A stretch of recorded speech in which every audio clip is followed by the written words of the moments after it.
Hi, I've just finished a 4-day training seminar with Tony Robbins called Unleash the Power Within. It was absolutely phenomenal. Over 4 days, it was about 50 hours. I tell you, it was so worth it. Those nights where I didn't get to sleep, it was so worth it. There's so much that I got out of it. So I thought, in order for me to learn, it helps to teach something because then you get to learn it twice. So I'm going to go through just some of the points that for me really stood out. Everybody takes, I suppose, whatever is relevant to their life and to whatever they need to hear. So what I'm going to have gotten out of it is something totally different to what the next person got out of it. But I just want to tell you some of the main points. So, life, he talks about the fact that life happens for you, not to you. Living by that really changes your perspective. It takes you away from this victim mentality to this is what life is, this is what is supposed to be happening. And I also got that no one is coming to save you. No, this is our opportunity. We've been given one life. So don't waste it. We may as well appreciate it. We may as well appreciate the fact that God or whatever you believe in has given us this body, has given us this life, has given us this soul, this spirit. So we can show it some appreciation by respecting our bodies, by respecting our minds. Then he talks about what are your favorite flavors of suffering. I mean, I don't know about you, but when I hear favorite flavors, I immediately think ice cream. So, favorite flavors of suffering, what does that mean? So, we all have negative emotions that we experience on a regular basis. So, take those top two. What are your top two negative emotions? For me, it's fear and self doubt. And take those two and then think about what are your triggers? What actually happens to bring those emotions on? And then once you recognize that you're having that emotion, you recognize what the trigger is, now decide what are you going to do different. So I've made this thing. It's like a simple way to break the pattern. When I recognize those emotions, fear and self-doubt, I'm going to do this. And I'm just going to say, you know what, bugger off. Bugger off, I don't want you here, you don't deserve, you don't need to be here. So by doing that, it's actually interrupting the normal pattern, which would probably lead to this downward spiral of really feeling crappy. And the other thing is the 90-second rule. So you can allow, it only takes about 90 seconds for emotions to process through your body. So just embrace the emotion, just allow it to be there. You've got 90 seconds, leave it, and then say, okay, it's time to bugger off. I'm not going to entertain this emotion any longer. So what are your two favorite flavors of suffering? Then he talks about 3 patterns that create any emotion. The one is your physiology. And you know this because you go to the gym and after gym you feel amazing. So getting your body moving actually definitely helps for your emotions to feel more positive. The second one is focus. Where your focus goes, your energy flows. Think about that. What you focus on, you're going to believe. If you think about learning how to ride a bike, you're thinking, don't fall, don't fall, don't fall. What are you doing? You're focusing on that. So, of course, you're going to end up falling. It's almost like that becomes your reality. So, focus on what you have, focus on what you can control, focus on your present and what you can create in the future. And when you focus on all of that, the results that you're going to get will be so different, much more positive. And the third thing, the third pattern that creates an emotion is language or words. So what are beliefs and thoughts are just words. It's just a word, a string of words that your brain has decided to spew out. And just because your brain is spewing out those thoughts, it doesn't mean that they are true. Just because you're thinking them does not mean that they're true. So I've gotten into this habit recently of when I'm finding these thoughts that I don't feel good, don't create positive emotions in my body, I actually say, you know what, it's just my brain having a thought. And that just kind of removes you from that because all of a sudden you realize it's not the truth. He talks about, so don't let yourself stay in a suffering state. And if you live your life without those two top negative emotions, how different will your life be? Our biggest problem in life is that people believe that we shouldn't have problems.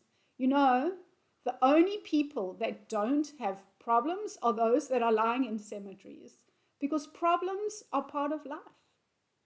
And what we can do is choose to find the beauty in every day. Instead of focusing on those problems, instead of wasting our time, we can use our time to find solutions. And we can focus on the beauty and be grateful for what we have, the things that we do have in our life. Okay, I love this one. He says, you came with everything. How brilliant is that? You know, as a hypnotherapist, we talk about the subconscious mind being a superpower. It's got all the answers. It knows everything about us. It knows more than anyone else knows about us. So all the answers we need, just ask yourself those questions and you will come up with the answers, because you came with everything. Everything that you need in your life, everything to create value. You are worthy. It's all there. You're not broken and you don't need fixing.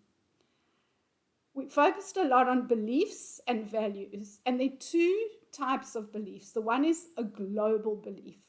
This is something that really affects your whole life. So ask yourself this question. Life is ... What do you believe? I am ... People are ... Try to find what those beliefs are and then actually question them, because a lot of the time they're not actually true. They're just stories that you're making up. The second type of belief is rules. Some of us create rules that we think are the truth. So we may say to someone, if you love me, then you would do X, Y, Z. That's some kind of rule that you've created. So what are your belief systems? What is your BS? What is your bullshit? Because a lot of the time, that's what those beliefs are. They're just bullshit. And there are two other things I want to share with you. We had the most amazing guest speakers. So one of them was a woman called Jamie Kern Lima. She created something called It Cosmetics. She also wrote a book called Believe It. She started a cosmetic company in her living room. So she created this amazing product. And she kept on going to companies and presenting the product, and she would get no constantly, but she didn't give up, because she had this knowing inside of her that this is what she was meant to do. So she decided she could either listen to the no or she could listen to the knowing, and she chose to listen to the knowing. But one of the powerful things that she said to us, she met with one of the chief executive officers of one of these cosmetic companies. He looked at her products and he looked at her and he said, you know what? You're not the right fit. People are not going to buy your cosmetics coming from someone who's overweight. And she turned around to him and she said, you are wrong. And I absolutely love that, the strength and the self-belief for her to do that. And I thought it's the same as us with our beliefs, these crappy beliefs that our brains keep on spilling out. You know, next time you find yourself thinking one of these BS beliefs, just say to your brain, you're wrong. You're wrong. I'm just not prepared to believe that anymore. I'm going to use that. I think it's so powerful. And the last thing was this man who's 25. His name is Nick Santonastoso. He is a man who has a torso. He doesn't have legs. He doesn't have a left arm. He only has a right arm with one finger. Imagine. And this man is an inspirational, motivational speaker. Why? Because he didn't let the fact that he doesn't have a full body stop him. And he became a champion wrestler. He plays sport. He said he would never even have dreamed one day of being on stage. And he makes jokes all the time about not wearing shoes and I don't have shoes. He's actually hilarious. He decided he was not going to let that hold him back. So what has he done? He's worked on his self-belief. He's worked on his mindset. He's one of the most positive people that I've ever heard. And I think to myself, oh my gosh, shame on me. I've got this perfectly working body, and I have all these, I have like sometimes think, okay, well, my body's, I've got this issue and this issue and that issue, and I have these self-belief issues. Like, how dare I? I mean, this guy, this guy doesn't even have a full-on body, and he's one of the most positive people I have ever heard speak. It's actually quite mind-blowing. It puts everything in perspective. And even he, what does he do? He says, he compares himself to people that are lying in hospital that are paralyzed. They can't even get outside. They can't even be out in the sunshine, go and play sport. He says, how much more fortunate am I?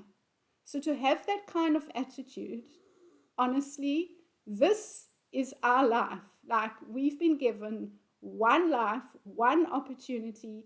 So let's just go out there and appreciate it. Because I tell you what, nobody else is going to help us to improve our life. It's all up to us. No one's coming to save us. It's up to us to make this life the best life that we possibly can. And you know what? We came with everything we need. It's all there. We've got it all. So just believe, and believe. Okay. Thanks for listening. Bye.